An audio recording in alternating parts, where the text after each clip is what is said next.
Salut à tous, chers abonnés de News, et salut à Thibaut Vézirian. Merci d'avoir accepté notre invitation. Salut les gars, avec plaisir.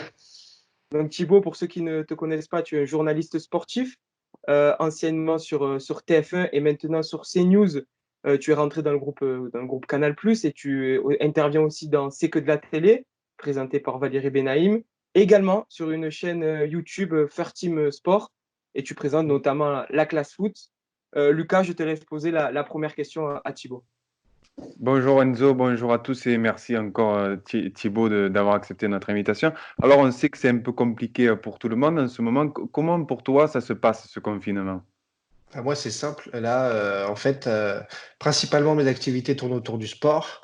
Et du coup, avec l'arrêt depuis, on va dire, allez, le week-end du 15-17 mars, le confinement général et l'arrêt progressif de tous les sports, de tous les championnats, eh bien, j'ai plus de boulot là en ce moment. La majorité des gens en rédaction aussi sont confinés pour éviter vraiment la propagation et prendre le moins de risques possible. Donc là, aujourd'hui, bah, justement, j'en profite comme vous pour faire des interviews à distance, pour faire du montage sur ma chaîne YouTube, des choses comme ça. Et c'est comme ça que je bosse un peu parce que même si en effet je bosse dans le groupe Canal, je suis à mon compte et j'ai ma société et du coup bah, mes prestations s'arrêtent en ce moment, quoi. Voilà, c'est la réalité économique pour beaucoup, beaucoup de gens. Et donc toutes tes activités s'arrêtent en ce moment. Tu n'as pas de télétravail pour CNews, admettons pour ta chronique sport dans la matinale.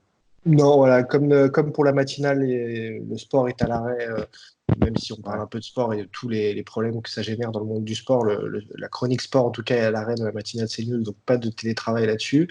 Sur C8, les émissions en plateau avec public sont arrêtées aussi jusqu'à nouvel ordre, donc pas de c'est que de la télé.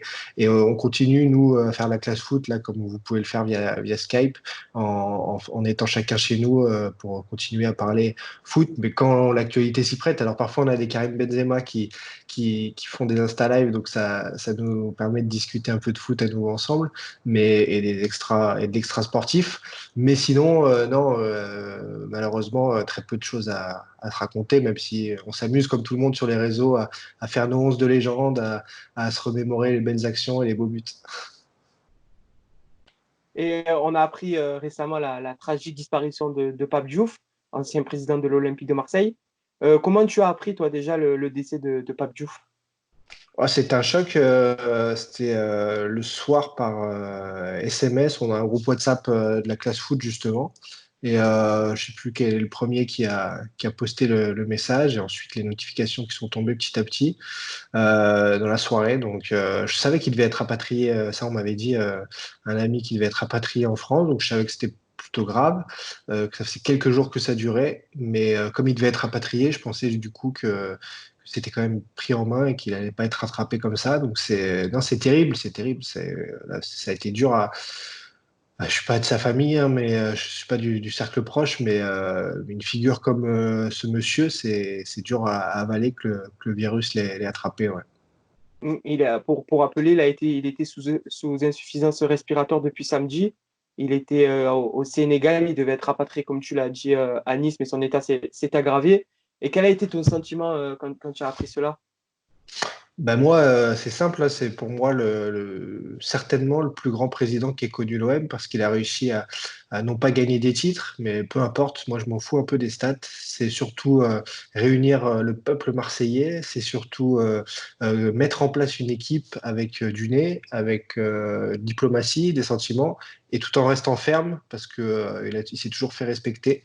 Et pour moi, la trace qu'il a laissée, elle est indélébile, même si en effet, il n'a pas soulevé de coupe, de titre, de tout ce que vous voulez.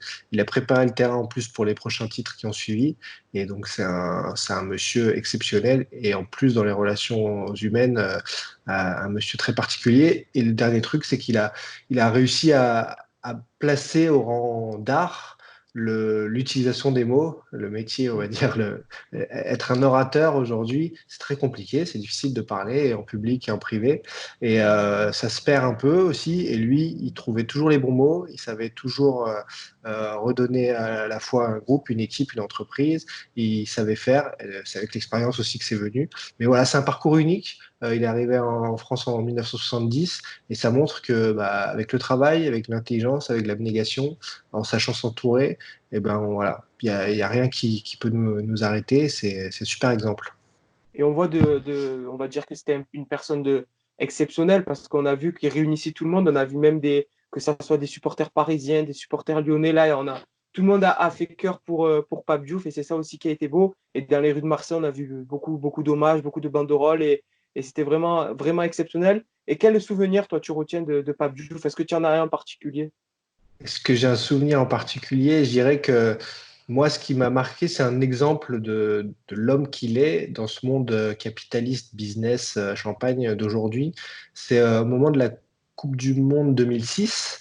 Il approche Djibril Cissé, qui est en difficulté de mémoire à Liverpool, et il lui dit que c'est un joueur qui est fait pour l'OM, qui aime l'OM et qui doit signer à l'OM. Et donc, il le contacte.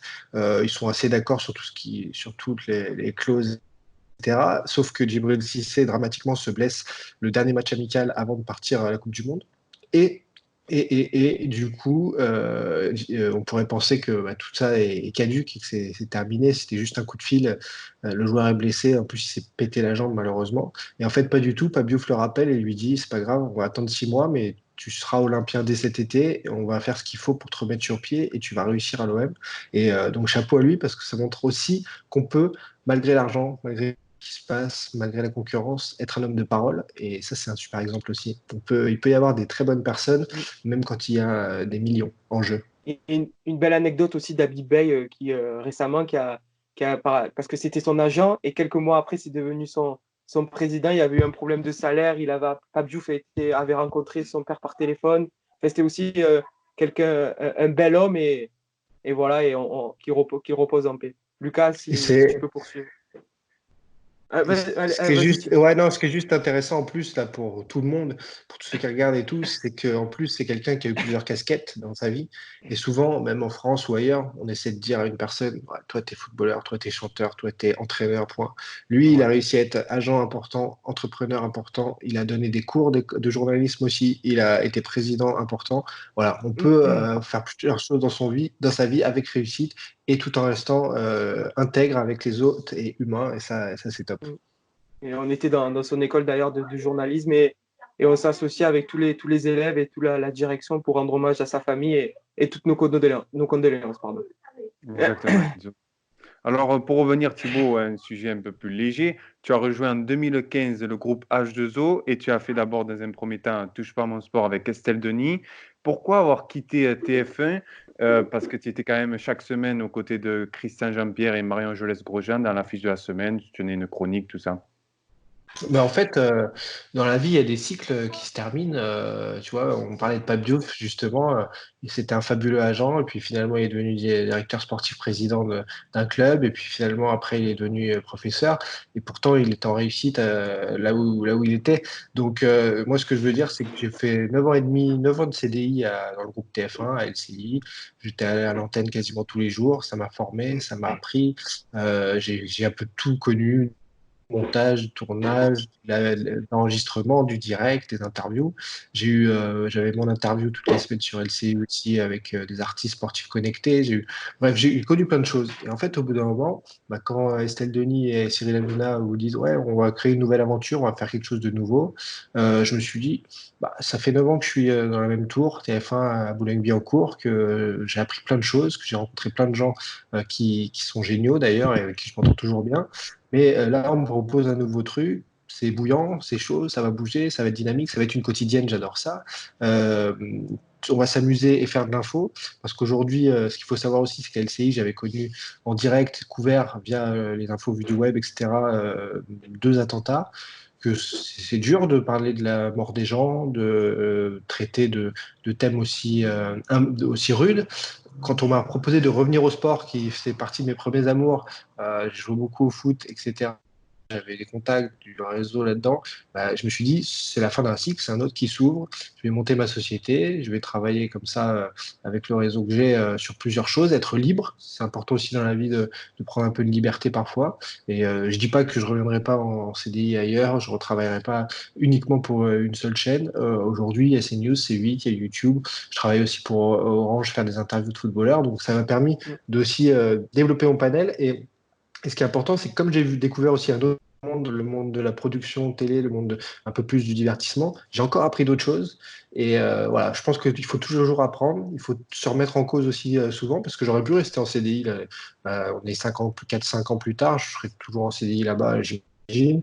Voilà, j'aurais fait d'autres choses, mais j'ai pris des risques et je regrette pas aujourd'hui. On ne sait pas ce que l'avenir nous réserve. Peut-être que je serai de retour là-bas, c'est pas bientôt, mais il n'y a pas de, voilà, il y a pas de chemin écrit non plus. Et moi, je pensais que c'était une bonne idée à ce moment-là, et ça reste toujours. Et moi, je suis pas du genre à regretter, donc voilà, il y a pas eu de problèmes spéciaux, il n'y a pas eu de clash, il n'y a rien eu de spécial, mais en effet, et très vite, j'ai démissionné et j'ai rejoint cette aventure-là. Et à l'époque, tu as été démarché par qui? Par Cyril Hanouna ou Estelle Denis? C'est Estelle qui bossait au groupe TF1 et on s'amusait toujours. Elle passait dans les bureaux à LCI où elle était aussi à l'antenne. On s'amusait à mater des vidéos de foot, à discuter, etc. Donc ça a matché, ça a accroché. Et donc elle a commencé de m'en parler. Ensuite, bien sûr, Cyril Hanouna, c'est le boss, c'est lui qui décide, qui rejoint les équipes, qui fait quoi dans telle émission. Donc, bien sûr, quand, il y a eu validation et aussi au niveau des patrons de C8, de Canal+, parce que tout le monde ne décide pas seul de qui est à l'antenne. Donc voilà, mais à la base, ouais, c'est Estelle Denis qui a mis en place son équipe et qui souhaitait que je l'accompagne de l'autre côté de la rue, puisque les C'est médias très sont proche. proches les uns des autres. Ouais, c'est ça. Et comment tu as rejoint CNews? Parce que tu étais aux côtés de Pascal Pro, tu l'as même remplacé à plusieurs reprises dans 20h Foot. Comment tu es arrivé sur le canal 16? En fait, c'est encore une fois, parfois les portes elles s'ouvrent, parfois elles se ferment. Et là, c'est très simple. Touche pas à mon sport, ça dure un peu plus d'un an. Euh, et c'était en quotidienne. C'est passé en hebdomadaire. Donc moi, le rythme hebdomadaire est différent, plus de tournage avec une émission par semaine. Moi, j'ai encore l'énergie, l'envie de bosser sur des quotidiennes.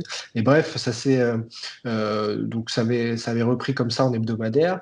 Il me manquait un petit quelque chose, mais ça me prenait du temps quand même, mais il me manquait un petit quelque chose. Et du coup, en décembre 2017, me semble-t-il, quand Touche pas à mon sport s'est arrêté, j'ai tout de suite cherché à voir où est-ce que je pouvais rebondir, qu'est-ce que je pouvais faire. C'était la fin de la grève du côté d'ITélé qui se Ouais. transformait en CNews. Chercher des nouvelles têtes, des nouvelles personnes, une nouvelle grille. Et en effet, Pascal Pro m'a dit, mais que j'avais croisé, il venait ponctuellement dans Touche pas à mon sport. Il m'a dit, rejoins-moi, j'ai besoin d'un co-présentateur pour 20h foot.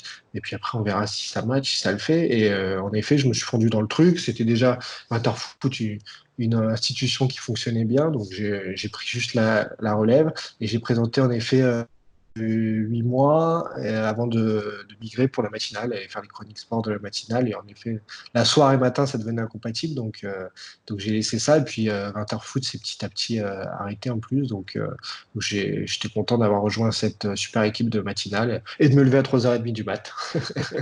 Alors, tu es resté dans le groupe Canal+, également, tu as rejoint Balance ton poste, pour laquelle tu as fait une seule émission. Bon, et après, par la suite, tu as rejoint CQDLT avec Valérie Benaïm. Toujours un plaisir d'être aux côtés de cette petite bande. Ouais, particulièrement Valérie Benaïm et son équipe parce que c'est quelqu'un d'incroyable, bienveillante, qui a les idées claires, qui sait où elle va, qui a cette capacité dans les médias et c'est assez rare d'englober son équipe avec elle. Parfois il y a une personne et les autres. Elle essaie de mettre tout le monde en valeur et ça c'est super agréable de bosser avec des gens comme elle. Donc ouais, quand on m'a proposé l'aventure, à l'époque c'était Julien Courbet qui présentait Ouais. faire c'est que de la télé. Ça a été tout de suite cool. Le producteur, Nordine Nourdine. Silvani, voilà, voilà, c'est vraiment quelqu'un aussi qui sait où il va, qui sait faire une émission, qui sait la cadrer, qui sait l'ajuster quand ça va pas, dire les choses clairement aussi. Donc c'est vraiment une équipe royale et j'ai la chance, justement, via ma liberté, via mon côté freelance entrepreneur, de pouvoir d'avoir rejoint des aventures avec des gens que j'apprécie vraiment. Après, Balance ton poste, j'ai fait 2 émissions ou 3 de tête. Ouais. Ce qui se passe, c'est qu'en effet, Cyril a mis en place son équipe en juillet, août. Il m'a appelé, faut que tu rejoignes l'aventure, on fait un nouveau truc. Et à la fin, Le info, à la pilote. fois, voilà, il y a eu le pilote, info, divertissement, Balance ton poste, c'est une émission de soirée où il y aura des trucs un peu plus sérieux, mais aussi des trucs drôles. Et voilà, ça c'était le concept de base. Donc, dès le départ, on m'a dit, tu vas intervenir et puis aussi tu vas faire une chronique d'info, divertissement. Mais en fait, très vite, on s'est rendu compte, et eux, en mettant en place l'émission, qu'ils créaient une émission de talk-show politique, de talk-show de débat de société, d'actualité. Et donc, quand moi, j'arrivais en réunion et qu'on me disait, bon, bah, fais un résumé de l'actu de la semaine rigolo, je disais, mais ça va pas trop se mêler là-dedans, ça va être bizarre. Si, bah, on teste. Et en fait, on a testé à l'antenne. Et moi-même, à l'antenne, j'aurais dit, mais ça ne matche pas. Soit on fait autre chose, soit on inclut peut-être, je deviens le fil rouge Twitter où je relaye les messages des gens, je relance le débat. Finalement, on l'a pas retenu. Et du coup, voilà, après, je vais pas mentir non plus, je prenais le boulot à 4 heures du matin le matin. Les 3 fois où j'ai fait Balance ton poste, donc on a fini l'émission à 2 heures du matin. Donc, vous voyez, j'ai fait C'est la 22 maison heures n'a de pas de travail. limite. J'ai fait 22 heures de travail d'affilée. Donc, est-ce que c'était compatible sur une saison? Je suis pas sûr non plus. Voilà. Mais donc, il y a pas eu de problème particulier. On n'a pas poursuivi. C'était pas la bonne idée au bon moment. Et on ne sait pas si on recréera pas autre chose plus tard. C'est pas, voilà. Il n'y a pas eu de problème Et particulier. c'était juste un test qui n'a pas C'était marché. un essai, voilà, ça Voilà. ne matchait pas avec le type d'émission. Et surtout, entre la première de cette émission et ce qu'elle est devenue aujourd'hui, on voit l'évolution. Et maintenant, c'est clairement une émission de débat de société. Ce type de chronique n'avait pas sa place du tout. C'était avec Donc, Julien Pasquet, je me souviens. On a fait voilà, deuxième avec Julien, et je sais pas si j'ai eu une troisième seule ou pas, je crois pas. Et Ouais. donc j'ai fait une seule, une avec Julien, et peut-être pas une troisième, je sais plus. Voilà, et voilà. comme on le disait, donc tu es présent quotidiennement sur CNews pour ta matinale. Et pourquoi avoir choisi d'intégrer la First Team Sport, un média sur YouTube? Dis-nous pourquoi avoir rejoint cette Mais en bande. fait, ça s'est fait pile au moment aussi c'est l'artiste musicien Wax qui est très présent sur les réseaux, qui m'a dit il y a un trio, là, le basketteur Stéphane Brun et ses 2 acolytes, Thomas Dufresne et Roland Botrette, qui ont monté leur entreprise et qui vont créer, après le Hoopcast, après des émissions de basket sur YouTube. Et moi, en fait, à LCI, j'ai toujours, depuis 2007, côtoyé ce milieu-là. J'ai fait faire leur première antenne à Rémi Gaillard, à des gens comme Norman, etc. Parce qu'on traitait, nous, sur LCI tous les jours, de l'actu vue du web. Et on traitait aucune actu autre que celle qui faisait parler sur les réseaux. Et D'accord. du coup, mais dès 2007, et la vie en Ouais, 2007, ça a c'était évolué, quoi. Grégoire Ludig et David Marcel Palmacho, il faisait 500 vues sur Dailymotion. Hein. C'est un autre monde. Et du coup, je connaissais très très bien tout ça, cette liberté de ton, cette expression, cette capacité à être en interaction. Et quand eux ont dit on crée ça, c'est ce que en fait j'avais envie de faire depuis 5-6 ans, mais sans avoir trouvé les connexions, les gens. Et là, du jour au lendemain, au moment où Touche pas à mon sport s'arrête, on me propose et ces news et ça. Et donc j'ai foncé. Et donc je suis arrivé, ça faisait 1 mois et demi ou 2 mois maximum que ça avait démarré First Team. Et donc j'ai démarré en animant avec eux une émission, une hebdo de basket. Et puis 8-10 mois après, on a créé une émission de foot. Et puis là maintenant il y a la F1, il y a plein de choses. C'est dans le développement en cours, voilà, de la First Mm. Team. Et donc pour moi c'est super de faire ça, c'est capital.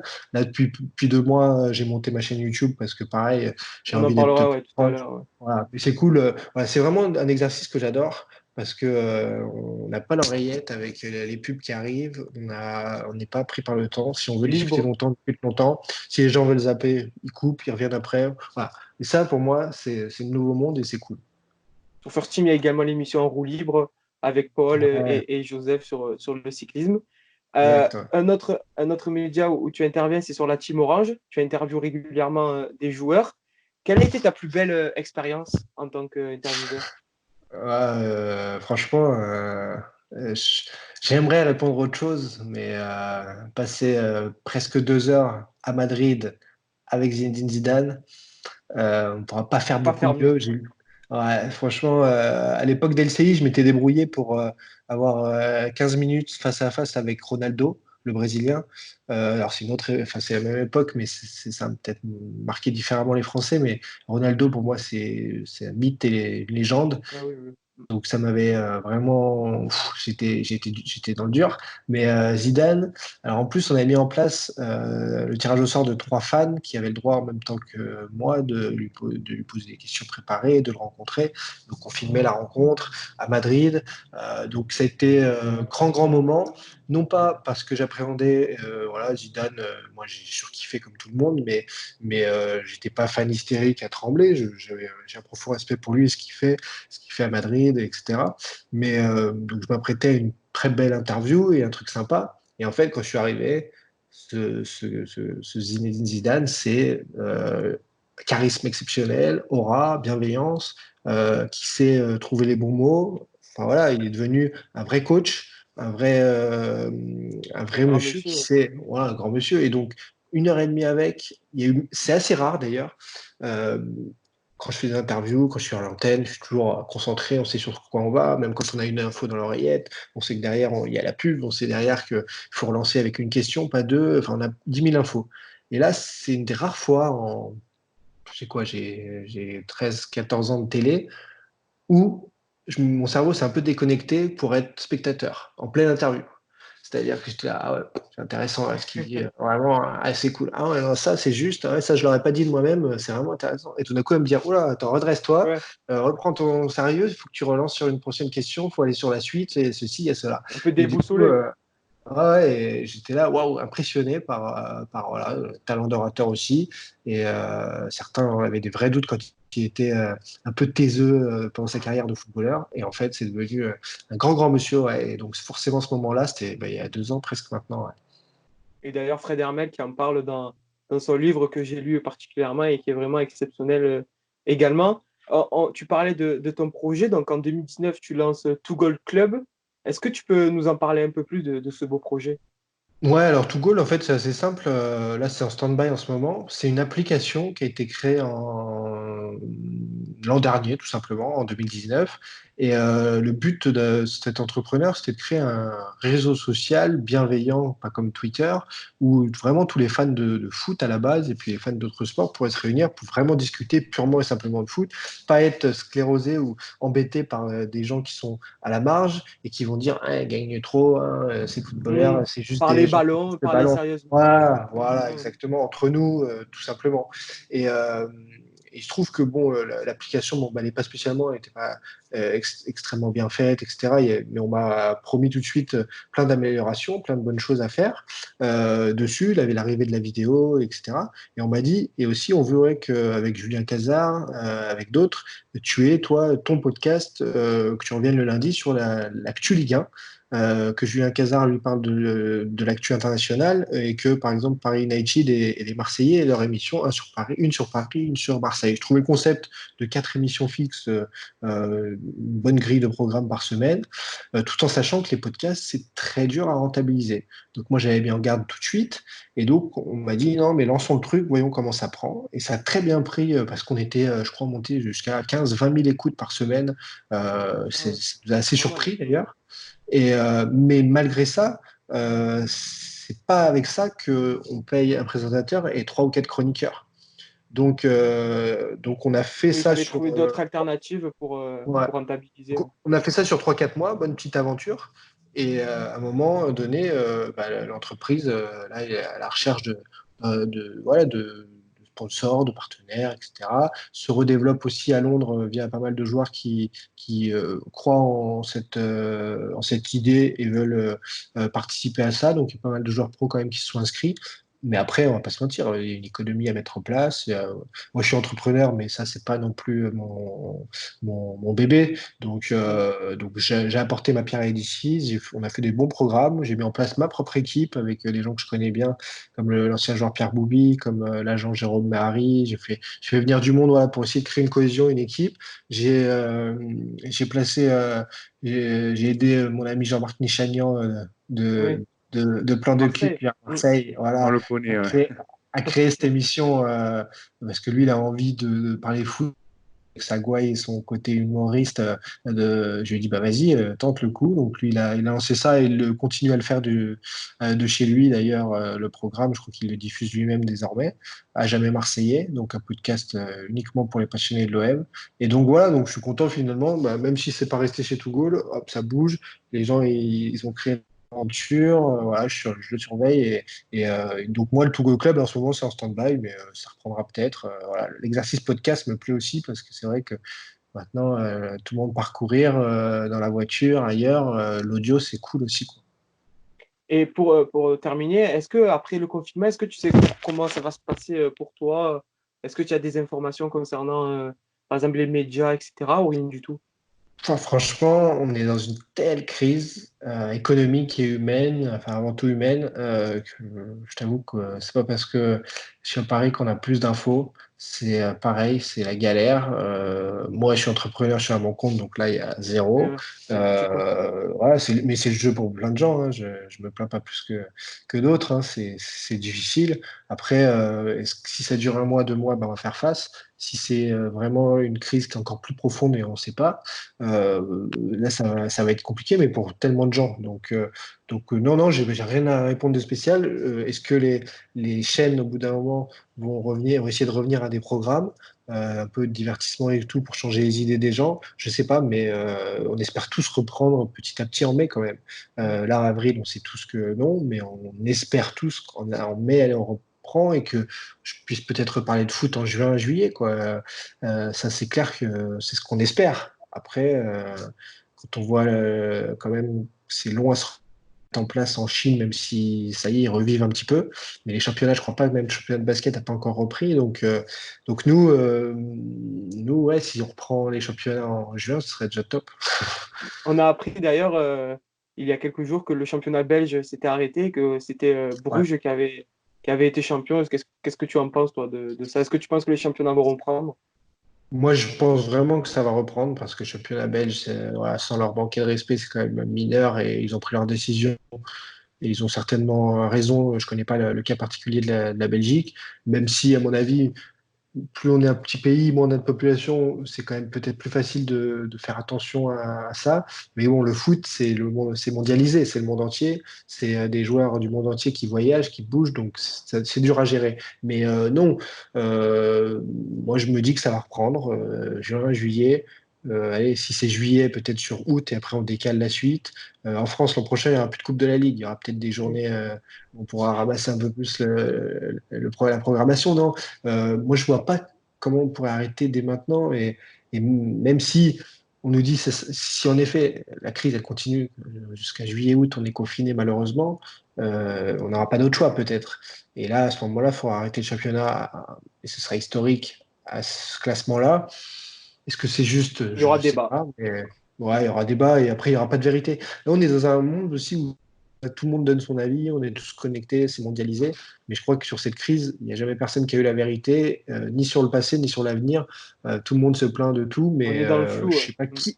Ouais, je sais pas qui aurait pu prendre les bonnes décisions, parce qu'à vrai dire, personne en poste, une direction ne prend enfin, qui prend une vraie bonne décision? Il n'y a pas de réalité. Enfin, tout le monde a un avis, même autour de vous, je suis sûr que tout le monde a un avis sur toutes les questions. Et voilà, tout le monde est expert aujourd'hui. Moi, franchement, je sais pas quoi dire là-dessus, mais je croise les doigts pour que ça reprenne, évidemment, et j'ai pas envie d'en rester là. Et également pour la Ligue des Champions. Je pense que toutes les compétitions comme les JO, l'Euro, je le disais très vite, ça va être repoussé. Et tant mieux, ça a été repoussé d'un an et ça, Ouais, c'est ça, c'est une parfait. bonne chose, peut-être. Maintenant, voilà, ça, c'est vraiment une bonne chose. Parce qu'en plus, pour se préparer, faut arrêter C'est de croire ça. que les athlètes, ils arrivent comme ça sur une piste de 100 Ah, il faut mètres des ou mois et quoi. des mois de travail. Voilà, des années même. Et donc là, les athlètes qui arrivaient comme ça après 3 mois de confinement, je suis pas sûr que ce soit possible, même pour les quitter en plus. Donc là, aujourd'hui, ben, ouais, non, On j'espère que les attend le Tour de compétitions vont se France, terminer. la Et décision. on attend le Tour de France, ouais, ça va être La compliqué décision quand du même. Tour de France. Et Et Christian Prudhomme, d'ailleurs, le président, le directeur général, enfin le directeur du Tour de France, il a déclaré que le Tour de France ne se déroulerait pas à huis clos. Donc ça laisse comprendre que ça sera ouais. soit annulé, reporté, ou soit il sera maintenu. On le saura, je pense, dans les prochaines semaines. Mais même réfléchissez on parle d'équité, bon, les matchs ont été faits à huis clos, pas à huis clos, etc. Mais même quand ça va reprendre, en fait, il y aura un problème d'équité parce qu'il y a des pays où il y a eu un cloisonnement, un confinement total, des difficultés énormes pour s'entraîner, etc. D'autres qui ont été moins touchés par la crise. Il y en a qui sont rentrés dans leur pays comme Neymar, qui, tant mieux pour lui, Navas aussi arrive également. à Navas et ils arrivent, grâce à une belle maison, un grand jardin, etc., à continuer de vivre à peu près normalement et pouvoir s'entraîner. Et il y en a d'autres qui sont confinés dans des appartements. Et ouais, c'est pas la même réalité. Ils vont reprendre le championnat à peu près au même moment. Et je peux vous dire qu'un mois et demi, déjà au bout de 10 jours d'arrêt, même si on continue de se recourir un peu à la maison, on a C'est perdu pas la même 60% de son chose. cardio, hein. Voilà, donc la reprise au niveau physique, elle va être dure pour beaucoup C'est d'athlètes, mais compliqué. Ouais. bon, c'est pas dramatique, hein. Il y a pire dans la vie, on le pense en ce moment, Eh ben, hein. merci beaucoup, Thibaut, d'avoir Avec répondu à plaisir, nos les questions. gars. Et Merci Enzo, merci Lucas. C'est vraiment un plaisir. C'était cool de pouvoir papoter, discuter ensemble. Continuez comme ça. Suivez Merci. les cours par visio. Faites ce que vous pouvez, donnez le meilleur. Et à très vite, les gars. merci À très beaucoup, en vite tout à cas. Paris. À très vite à Paris. Ouais, Ouais. allez, Et avec merci à vous plaisir. de nous avoir suivis. Ouais. Merci à tous. Ciao. Ciao, ciao.